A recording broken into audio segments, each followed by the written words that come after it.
বাবা আজকে মোচা নিয়ে আইছে, এটা দিয়ে কি মোচা চিংড়ি বানাবা? ওরে না, আজকে মুসা দিয়ে মুসা চপ বানাবো। প্রথমে মুসাটারে ভালো করে বাইছে নেব, তারপরে কাটে ভালো করে ধুয়ে নেব। মুসাটা কাটা হয়ে গেছে, এবার কড়াইতে জল দিয়ে নুন আর হলুদ দিয়ে মুসাটা সেদ্ধ করে নেব। এই যে সিদ্ধ করা হয়ে গেছে, এবার নামায় নেব।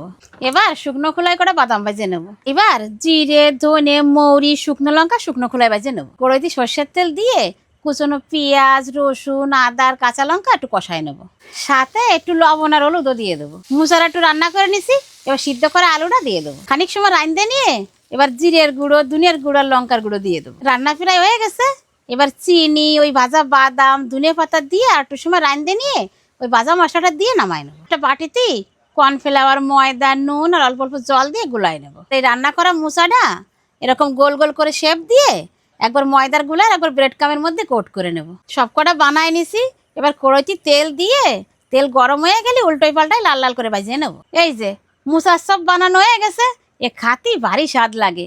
তা তোমরা মাঝে মাঝে এরকম ভাবে বানাই খাইয়ে দেখবা। আজকে রেসিপিটা কিরম লাগলো কমেন্টে কইও।